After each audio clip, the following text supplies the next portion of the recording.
Okay, we're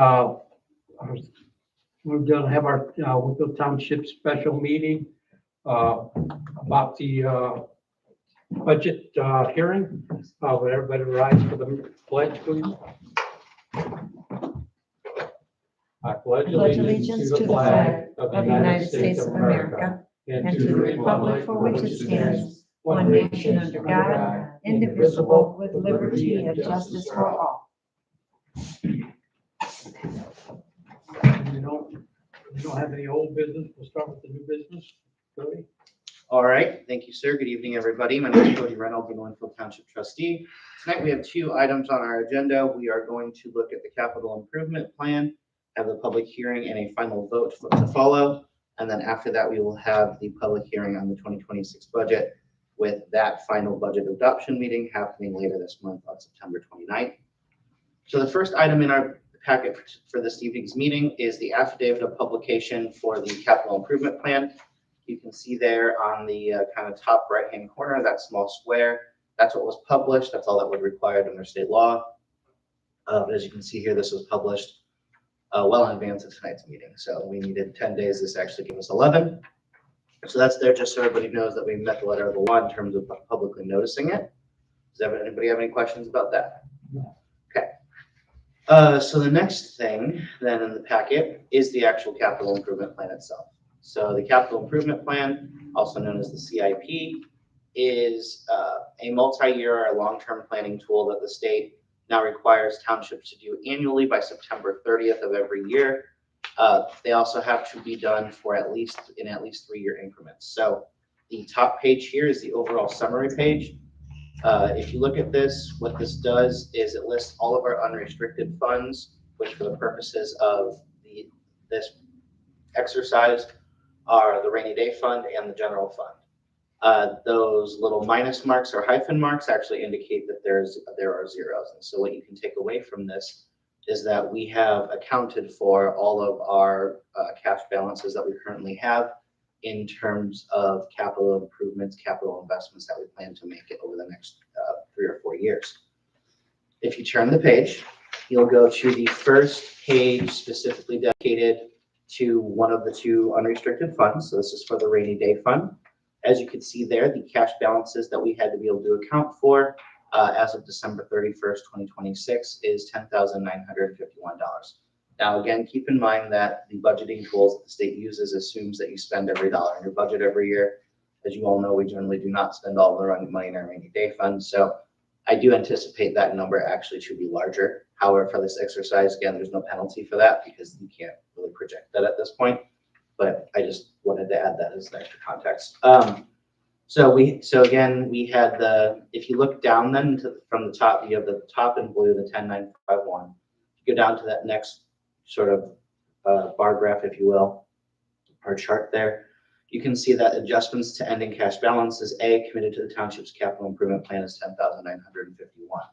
So, and then you can see the rest are zeros, which means we've zeroed out the cash balance to say that we are spending it somewhere. And so there's no money from this account, from this fund, that would have to be moved over into the roads fund that we discussed previously. And you'll see those exact expenditures on not this next sheet, but the sheet following. The next sheet is the actual unrestricted fund page for the general fund. So if you look at the top there where it says estimated ending cash balances at the end of next year would be $177,344. Again, we do anticipate that to probably be a little bit higher. And then again, in that second kind of chart there or bar graph section there, adjustments to the ending cash balance, committed to the township's capital improvement plan. Again, we account for all $177,344. So that the ending cash balance is zeroed out. And again, there would be no funds that would be made to be transferred to the roads fund. This next page is the expenditures page for the capital improvement plan. So what this does is this captures all of the intended expenditures that are in a sense totaled on those two last pages we looked at to zero out the overall cash balances. So if you look at the top there, these are all listed really by the fund name. And so I just went from fund one, then down, and then added the others. Fund 1 being rainy day, Fund 2 being the general. We have, 3 expenses, one in 27, one in 28, one in 29. The rainy day fund, that would zero that out. Each of those is assigned. One would be for the Leroy Community Center, one for that frontage area of the unincorporated town of Leroy, and one for the Winfield Government Complex here. From the general fund, we have 5 different capital improvements or capital assets that we would be either buying or fixing. So of those, almost all of them are site improvements. One is a renovation.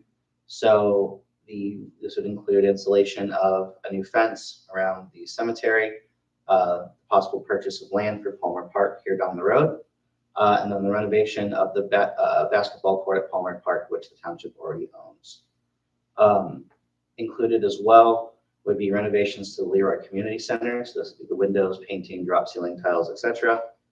And then as well as repaving the back parking lot here at the government center, because that portion hasn't been done in a very long time.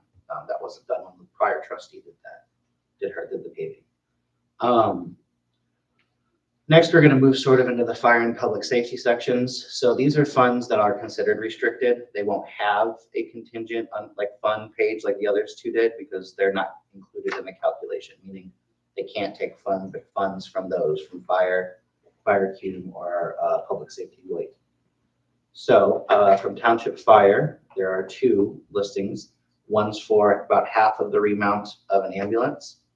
The second listing there is for about half of the cost of the purchase of a new bumper tanker. From the cumulative fire fund, there are 3 entries. The first of which is the purchase of a new chase vehicle for the fire department. That's just in next year's budget for us to spend as needed. We don't even have to spend it. It was just money that over the last few years, we found ourselves in need to make certain mid-year expenditures that maybe we hadn't accounted for. So it's included in there in this way, just to show that we intend to spend the money. It doesn't actually have to be a chase vehicle, I guess is what I'm stressing. The next would be, again, the other, not half, but a significant portion of the remount of the ambulance. We also have then just about the other half of the purchase of a new bumper tanker. Following that, we have 2 expenditures from the public safety or the White Fund. The first is a portion of the cost for the remounting of the ambulance, as we've been discussing. And then the final piece there, the $100,000 piece, would be the final portion necessary to purchase that bumper tanker. Again, that assumes the township would have to buy it all ourselves. We clearly hope we don't have to. But it shows that if we had to, we could. Any questions about those expenditures or those planned? Man, this is hard to read. It's the state's format. I agree with you, but it is their template. The blue does not help the eyes. This next page I know is small, but I had to get it to fit in 1 page. This is really the only way to do it. I will admit I find this to probably be the least useful page of the capital improvement plan. So what this does is it asks you to put into this graph the new revenue in years 26, 27, and 28 that you plan to put towards capital improvement projects. Well, that's really hard for us to say in most instances, because a lot of the times when it comes to these capital improvement plans or projects, rather, excuse me, they're we pay from cash balances. These are large things. It's not like we're actually taking from the funds we're getting in that year's tax disbursement to pay for it. In most instances, like for instance the roof, we went in and just pulled $100,000 out of savings, basically, right? So what this does is it auto-populates the 2025 section, which is that grayish section there, sort of not the first column, but that first set of columns there in gray. And then I populated 26, 27, and 28. I just use the fact that, again, we generally have about $50,000 in our fire team fund that we use for capital asset purchases of various kinds every year. This is including, for instance, like what we paid for, the vehicle that West Porter and Winfield Township will pay for together. You also see, in any of the years, we haven't accounted for any excise or CVET or FIT fund going in there, because for the next several years, I anticipate we will be putting those funds into the Township Assistance Fund, since that's kind of our weakest funded. And there's a change in the state law that, unlike before, where you had to break up your CVET and your FIT fund, the same way you break up your general, your township assistance, and your parks and rec. Now you can put them all in one fund if you want. So that's why those are zeroed out across the board. And then you can see the portion of the public safety funds that we put into Lloyd every year as well. And again, that's just kind of what we roll out of it as intended for extra expenses for the fire department or what have you, whether it's straight line related or anything else. Any questions about those numbers? Yeah. The only thing I had is the pump tanker, that 450. Those prices have gone up significantly. Well, if you got to remember, so there's actually $980,000 accounted for there. And I talked to Kevin. Yeah, if you go back and look at it, there's 3 different instances where you see the new pumper tanker appears. One in I thought fire. one was a total. No, I'm well, sorry. that's a total in that fund. But like in a lot of things, when we do big purchases, we probably can pay for the same thing out of more than one fund. Okay. So if you look back at the capital improvement plan or the expense page, you'll see that So an initial in 450.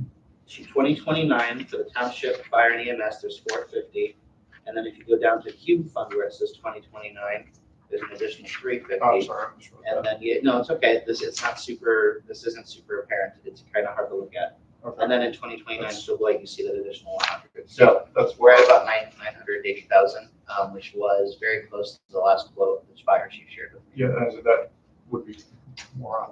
Yeah, but I figured 450 sounds a little Yeah. low, right? Yep, understood.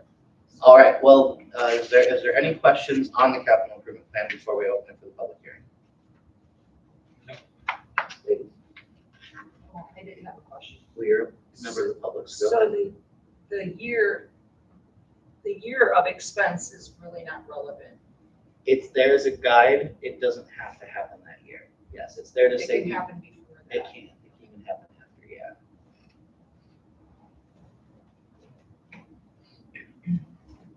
Right. All right, sir. Well, at this time, I think since there's no other questions amongst the board members or the staff, we can open for public comment. As you know, the rules for public comment is that we have to call for public comment 3 times. So in this instance, we would need to ask if there's any member of the public here who would wish to provide comments on the capital improvement plan. We have to do that 3 times. If after 3 times they've been called, there is no answer, the board can make a motion to close the public hearing portion. So I'll hand it back to you. So, any public, have any questions on the proposal?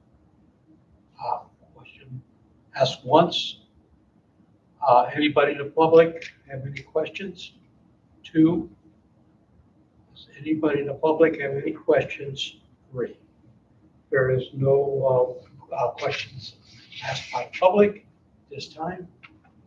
Do I have a motion on the proposal? Also on that, we need a motion to close the public hearing. Okay, we have a motion to close the public hearing. I'll make a motion to close the public hearing. I will second that motion. Any other discussions? All in favor? Aye. Aye. Any opposed? Okay. And that's the public hearing has been closed. Excellent. All right, we're going to move on to the next item on the agenda. So the next item, like as you were getting to, sir, is the actual final vote on the capital improvement plan. That is represented by resolution number 2025-12. So I'll briefly read through this, but resolution 2025-12 is a resolution adopting the annual capital improvement plan for 2025. Whereas the Winfield Township Board serves as a legislative and fiscal body of Winfield Township, Lake County, Indiana, and pursuant to IC 36-645, the Winfield Township Trustee serves as the fiscal officer for the township, operating various funds.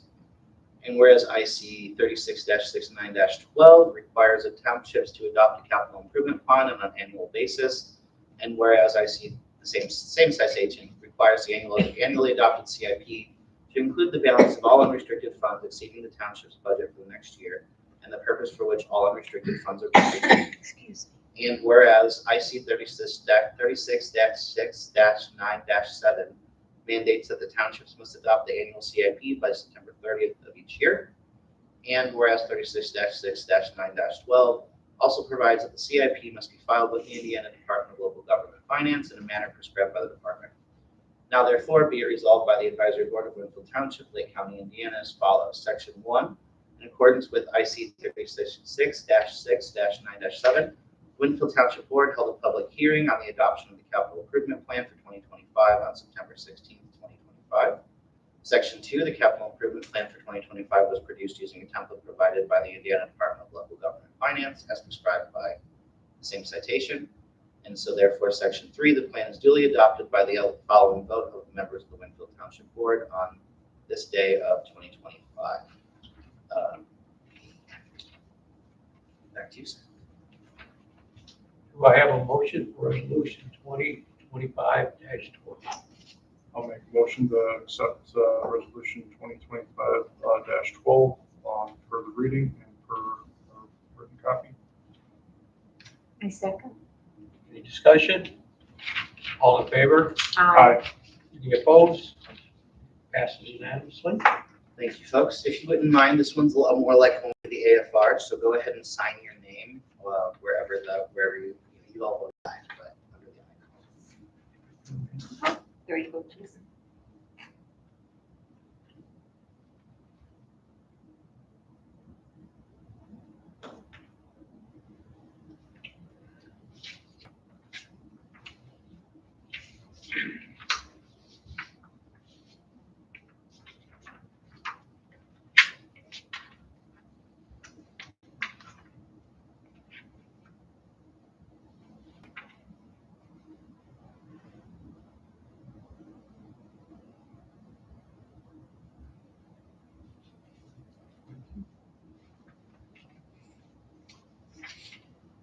Thank you, sir, and I apologize. It was Jason who made the motion. Seriously. Right?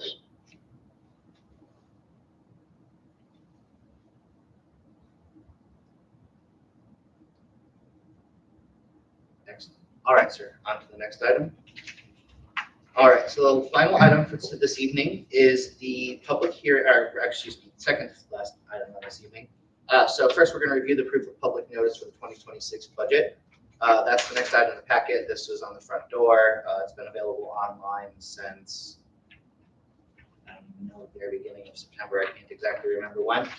This is the first year where we no longer have to publish the budget in the newspaper. The online publication is enough. As we obviously still have to put it out front.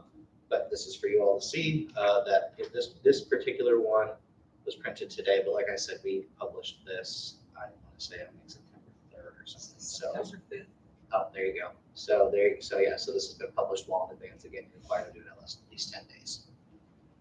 Any questions on the proof of publication? All right, so then we will move into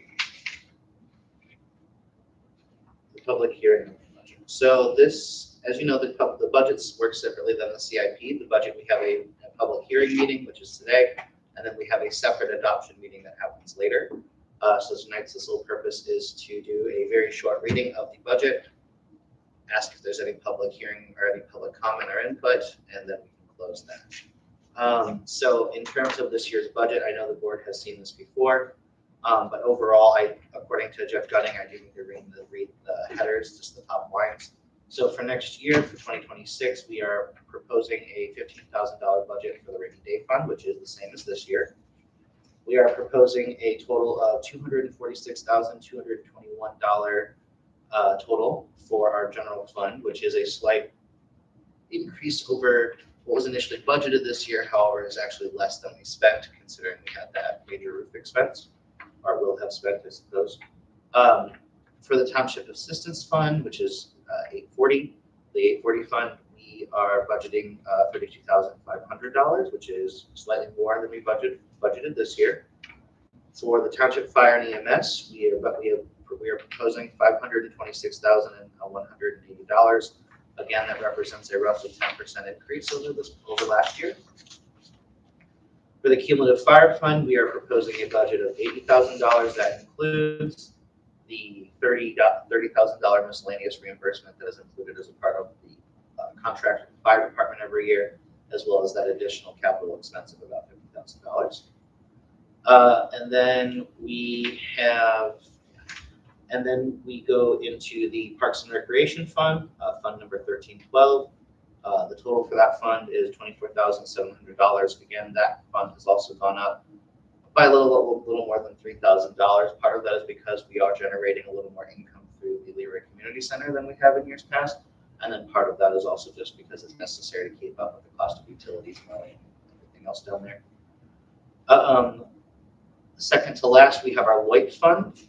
The LOIP fund, we are budgeting $34,000. That is slightly less than we budgeted this year, by about $10,000. But again, that's intentional given we know we have some big capital projects we're intentionally saving for. And then we have the donations fund, which we budgeted $12,000 for, which is just a slight increase over this year, which was $11,000. Do the board members have any questions, comments about the budget as it stands? The total proposed budget, if you want to do quick math there, is $970,601. So this is the largest budget that we would pass as a single budget. However, this year's budget would be considered larger since we did that additional budget appropriation. But to give you all perspective, this would be the largest budget we would have passed in a normal budgeting process. Hearing no questions from the board, I'm going to turn it back to Mr. Tom Snowden to open the public hearing. Anybody in the public have any questions on the budget? One, does anybody have any questions on the budget? Two, does anybody have any questions on the budget? Three, there is no response from the public, so the motion closes for the budget hearing. All right, well, that concludes the regular new business. All we have left are the announcements. The next meeting of the Winfield Township Board will be the 2026 budget adoption meeting. This will be on Monday, September 29th at 6 p.m. Immediately following that, we will then have our September regular meeting. So again, Monday, September 29th, 2025 at 6:30 p.m. or immediately following the 2026 budget adoption meeting. Other than that, sir, I have no additional business. Does anybody have any other questions or concerns to the township board? If not, the meeting is adjourned. Right. Thank you, folks. Where do we go next week? Yeah, so next week is the Indiana Townships Association Conference. We will be gone Monday through Wednesday, so the office will be closed. We'll have something up. We'll post it on Facebook. And that's part of the reason why we're not having our normal meeting. I'll get that, but that's why we're not having our normal meeting next Monday, because we'll be meeting on that. We'll be meeting the next week following, because we'll be at the conference.